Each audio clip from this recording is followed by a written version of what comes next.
안녕하십니까. 네, 반갑습니다. 통증과학연구소 뼈박사 김종건입니다. 오늘은 날씨가 흐려서 목소리가 굉장히 잘 안 나오죠.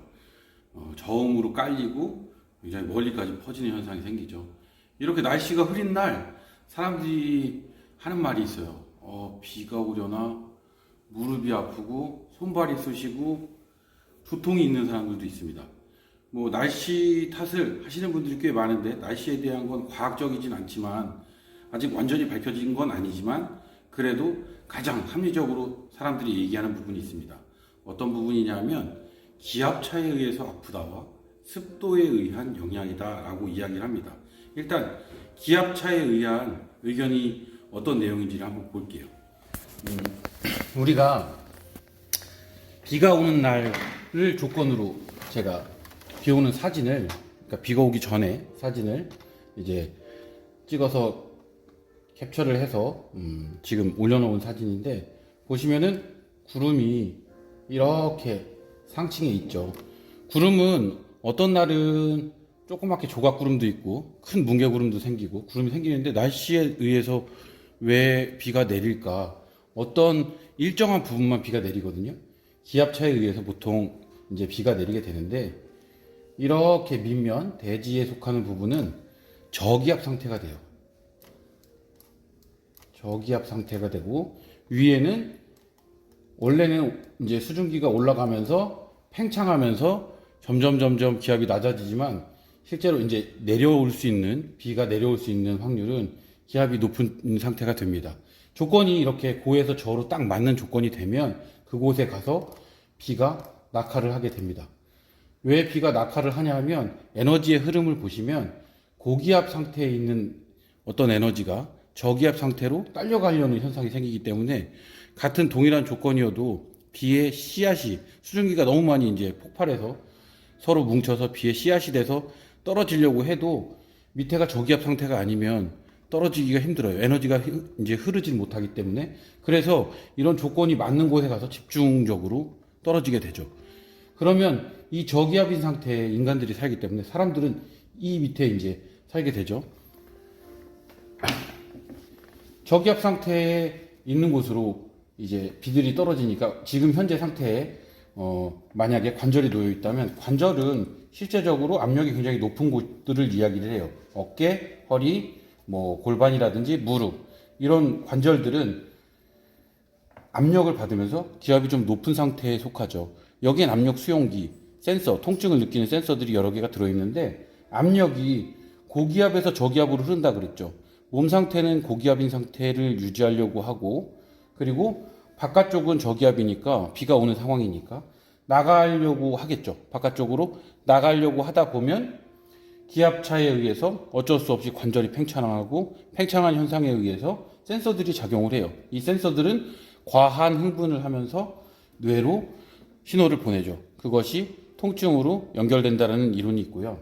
그리고 다른 아까 이야기한 습도에 대한 이야기는, 습도가 과하게 높다면, 공기 중에 지금 습도가 높아져서 내가 몸에 있는 수분을 증발을 시켜야 되는데 증발이 잘 되지 않고 순환이 안 되니까, 몸 안에 이제 어느 정도 남아있는 것들에 의해서, 바깥으로 배출되지 않은 그런 부분에 의해서 수분이 증발을 하지 못해서 나타나는 그런 통증이 있다라고 얘기를 해요. 두 가지 중에 제가 보기에는 기압설이 훨씬 더 과학적인 근거가 있다고 생각을 하고요. 에너지 흐름을 생각하면 훨씬 더 아무래도 기압차에 의한 통증이구나라는 걸 이해하기 쉬울 것 같아요. 그러면 이런 측면에서 본다면 결국에는 순환이 안 돼서 통증을 느끼는 것이기 때문에, 여러분들이 할 수 있는 간단한 동작을 이야기를 해드리려고 합니다. 일단 순환이 잘 되게 하기 위해서, 너무 세게는 아니고 혼자 스스로 하기 위해서 약하게 손부터 쓸어서 가슴 쪽으로 밀어줘요. 바깥쪽, 안쪽 이렇게 쓸어서 천천히 밀어줍니다. 혈액이 내 겨드랑이 쪽으로 몰아온다는 생각으로 첫 번째 동작이 일어나게 해요. 두 번째 동작은 가슴에서, 중앙에서 겨드랑이 쪽으로 밀어줍니다.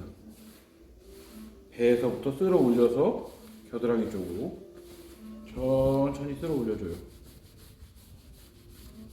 역시 반대편도 같은 형태로 혈액을 밀어서 관절의 겨드랑이 쪽으로 밀어주는데, 제가 지금 하는 거의 원리는 정말 그렇게 세게가 아닙니다. 약하게 여러분들이 스킨을 천천히 부드럽게 눌러서 액을 내 몸의 중앙 쪽으로 밀어낸다는 생각으로 하시고, 또 중앙에서 가슴 쪽으로, 왜냐하면 이쪽에 순환할 수 있는 펌프를 작동시키기 위한 방법이고요. 하지도 역시 같습니다. 밑에서부터 쓸어 올려서 이 사타구니 있는 쪽으로 밀어 올리시는 거예요. 별로 그렇게 동작이 어렵지 않으니까 여러분들이 비가 오거나 날씨가 흐릴 때는 동작을 해보시고, 그리고 자리에서 잘 일어나지 못하고 항상 컴퓨터를 오랫동안 하시는 분들은 혈액순환이 잘 되지 않잖아요. 제2의 심장을 종아리라고 하기 때문에 발을 구부렸다 폈다 해서 종아리 운동만 하셔도 굉장히 많은 혈액이 이동할 수 있는 그런 기회를 맞이하게 되기 때문에 나는 아파서 못 걷겠어요, 아니면 운동을 못 하겠어요 하시는 분들은 운동을 뭐 수영장 가서 체중 부하가 없이 이렇게 걷거나 운동을 하면 훨씬 더 이득인데, 그렇게 못 하시겠다고 하시는 분들은 그래도 내 피부와 혈관을 사용을 해서 내 몸의 순환력을 촉진시키기 위한 방법으로 지금처럼 아무것도 아닌 동작이지만 한 번쯤 시간 될 때 5분에서 10분 정도 내 몸에게 기운을 넣어주시면 좋을 것 같습니다. 더 좋은 방법은 사실 뭐 운동을 하는 게 가장 좋지만, 그런 여건이 되지 않고 시간이 되지 않고 귀찮고 뭐 여러 가지 그런 요소들에 의해서 하기 싫은 그런 상황이 놓일 거예요. 그럴 때는 그냥 자리에서 일어나지 말고 자리에서 이렇게 천천히 자기 몸 겨드랑이 쪽 그리고 사타구니 쪽으로 혈액을 몰아보세요. 그것도 상당히 도움이 됩니다. 자, 오늘은 비가 오는 날 혹은 날씨가 흐린 날, 도대체 나는 왜 관절이 아프고 머리가 아프고 이런 현상들이 생기나에 대해서 알아보았어요. 기압차에 의해서 그런 확률이 높고, 그래서 될 수 있으면 기압이 높은 지역에 가서 사는 것이 훨씬 더 이득이라고 하는 사람들도 있습니다. 관절로 본다면.